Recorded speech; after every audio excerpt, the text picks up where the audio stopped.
Welcome back to the Land Rover Series, and today we're going to be working on the exhaust. We're going to be looking over the exhaust for a station wagon. We're going to be looking at the manifold, how I fixed this, and the train wreck that happened, and you're going to see what happened there. And a little welding on it I had to do. So I'd like to thank you for liking and subscribing and following my videos. You guys are awesome. Stay awesome and enjoy the video and have a wonderful day. The exhaust manifold. So this is the exhaust manifold, and it's the side one that comes out the side for an early series. And the later series they went down underneath the car. This one goes out into the wing or fender. And there's the intake as well. I'm going to be cleaning that up. So the original owner actually cut this off and put on another pipe right here. So I'm going to actually take this apart and clean up the threads, maybe retap it or do something and try to get this apart. So that's what I'm going to work on next. So here's what we got here. Here's the exhaust. I cut the bolts off, all four of them, and I cut the heads off of this one. And I tried taking the bolts off that were inside this end. This side's tapped, and these are just bolts that go through with a bolt and nut.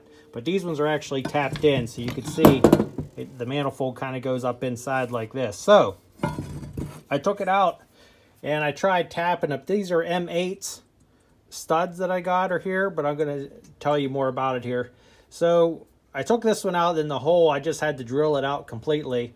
This one, the bolt kind of came out and I could tap this side. So I put regular threads down through here, M8 X 1.25 threads coming down through here. That was not a problem. So over here, what I actually did is I thought, well, I need meat. I need to fill in that hole. So what I did is I took my welder and I just started welding. You can see it, I started it down here and I kind of welded the inside and I kind of came up like a swirl and filled in that hole with weld. Then I took this piece here, the old piece, and I lined up the holes and then I marked it for a hole. Then I drilled and tapped for an M8 through here. So now I have two M8 studs going through for up here. So what I did is at the local hardware store, they didn't sell just normal bolts or studs or nothing like that. And I wanted to do stainless also. These are going to be stainless in here just so they're not high grade stainless, but it's enough so they don't get all rusty and nasty.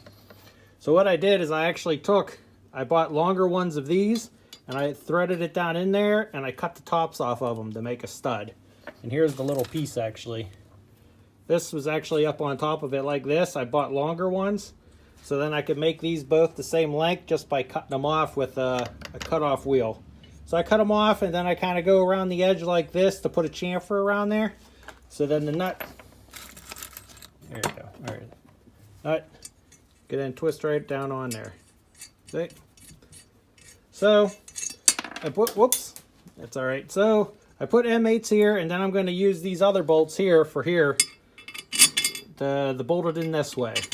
So I never thought you could do that, but now that's something new, a new trick that you could put in your repair manual book in your mind, is that you can fill it with weld, drill it, tap it, and you can get yourself a bolt working in there again. So I got the exhaust is now done. Well, here's a nice little surprise I found on the floor. Or actually, whenever I got done tapping this, I look over and I notice this tab is broken off of the end here. See over here, these are the ones that mount the exhaust to the head. I found that this piece was laying on the ground. Thank God I found it. But after I got done tapping and drilling and did all this work, my heart just sunk whenever I saw this. This was broken off and I found it on the floor. So I never did this before, but the only thing I know of, I'm going to try to weld it, is this is cast iron, this exhaust. I know you need to heat it up real hot and then weld it. So I'm going to give it a try. I prepped the surface. I kind of put an angle on going around and I angled around here, but I kept the crack here in the center so I can line it back up in the same location. So I'm going to put a magnet across there and see what happens after I heat it up with a propane torch. Wish me luck. Oh my. So there she is, all welded up. I put it with the torch and warmed up everything. And it's still hot from sitting there, but it's on there now. So I welded all the way around it, which turned out pretty good. And it seems pretty flat. Looking this way, if you look across here, it seems pretty flat once I grind down the weld and smooth it out. So hopefully we'll be okay here. Put a bunch of welds on that side. So this is one of them instances, you know, your heart drops, and then I think about, what would a farmer do? If you're out on a farm and you're working on your Land Rover, what were you going to do? Go get a new manifold? Heck no. You were going to weld it. So I figure weld it, I'll grind it down, smooth it down, and see how it goes. And I think it's going to hold. So it's just a pinch where there's like a bracket that comes over, holds the manifold and the exhaust on. Whenever we go to the exhaust, you'll see that whenever it's bolted up. But all this kind of holds it. So this is kind of pinch onto this and hold it tight against the exhaust. So against the head. So I think we should be good. I'm going to clean this all up though. Whenever it cools down, cast iron, when you weld it, you want to warm it up and then slowly let it cool down all together with itself so it doesn't crack or anything. But I think we're pretty far away from the edge that we won't crack, but still, I'm just not going to mess with it. I'm just going to leave it alone until the next day. So here's the final product. I ground it down, the weld down. I took a straight edge and put it on there. It's pretty good. It's pretty straight. You can see it's a little bit of a gap when I come across, but it's still, it's enough that it'll seal and keep it on there, whatever. So I ground that down smooth, cleaned this up, and I cleaned up all the surfaces, kind of hit them a little bit with the flap to clean it up or whatever. So that's all good. So if I flip it over, here, look down here.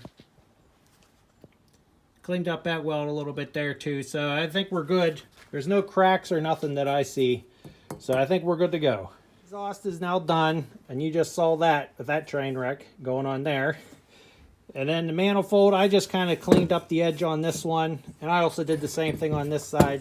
Like I mentioned before, I just cleaned up the surfaces. I got a new exhaust intake gasket. So I'm going to go and install these onto the truck. Here's the look at the exhaust before I put it onto the truck. So here's the original exhaust. And there's the new replacement that I got from Three Brothers up in Canada. So it was nice to actually go to a store, a Land Rover store, that actually knew what they were talking about. And you could go there and he just pulled the parts right off the shelf and had me all hooked up for the exhaust. So it's kind of interesting looking at the original, what the original owner did is he kept the piece that attaches to the header or the manifold, and then he cut it off and made this pipe, a new exhaust pipe, come down, put a coupler here so you could put it together. Then he hung another bracket here that was right below the bulkhead. They came down and they had another piece here that attached to the original exhaust. Right to here and here, a little union that I cut off to take it off, made it a lot easier. Then it comes down to the muffler and then the exhaust pipe. So the new one, all it is one piece here. It comes across. You got your intermediate pipe that spins around, and then your main pipe that goes up to the manifold, all one piece. So this piece here, I think, is pretty universal. The front one, it goes on the short wheelbase and the long wheelbase. But this is where it starts getting confusing when you get onto the station wagons. Here, this is the intermediate pipe. It's kind of an S shape. Let's look at the part number on there.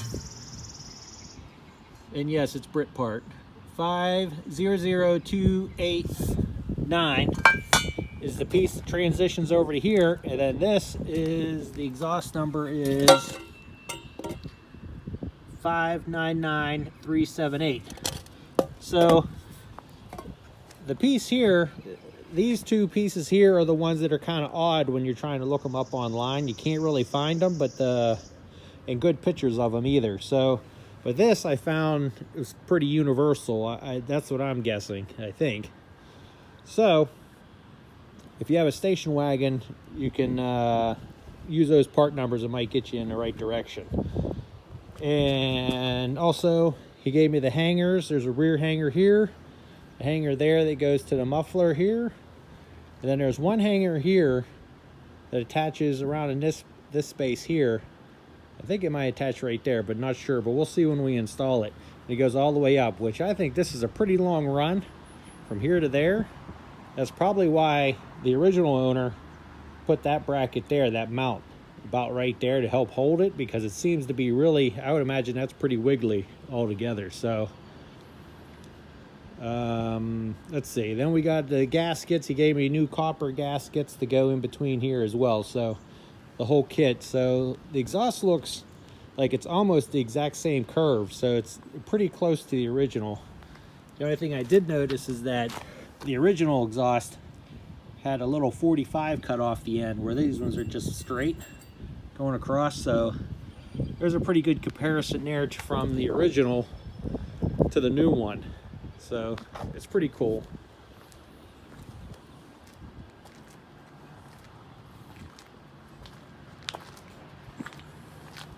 Alrighty, so I'm going to go and install this and we'll take a look-see at it. So the exhaust is now in. So we got the front pipe here.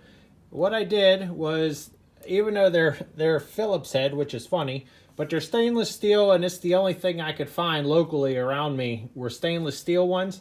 So I used, like I said down here, I tapped these ones down here that I showed you. Then up here, I just put a big screwdriver and cranked down on these and got them nice and tight with the M8s here. So it comes down, goes down under, goes along, and we got our connection right here that goes to the intermediate pipe. It goes over this way with a hanger there, and this pipe here, the front one, was actually sitting down here, and this one was sitting kind of like where it's at right now. So I actually had to jack them up together. Actually, I bolted this down to here whenever it was hanging down low, and then I jacked it up until it met with this mount here, so at least it would line up with this. So I had to use a floor jack and a block of wood and pushed it over and got it aligned with this mount here. So once I did the mount was straight here, the muffler over here then all of a sudden had enough room along the chassis space right here. Because before it was like sitting right onto the chassis before I jacked up that part and moved it over. And then it kind of straightened this out. Then you come back and then there's the other hanger right here. And the exhaust goes to there. So how I pointed out on the DIY one, the old one, it actually extended out to here with a nice little angle. So the new one only goes to here, and I looked online and I saw that all the other station wagons go only to here, which seems odd because you would think they'd make it go all the way to the end and go out, but it stops right here on other ones. So the extra piece that the original owner added on was actually kind of nicer than where this one ends. So the exhaust is on. Go around, comes up, that's all one piece to there, then to the intermediate pipe, comes to here, then there it goes to the front. Thank you guys for watching, and we'll see you on the next one. Bye-bye.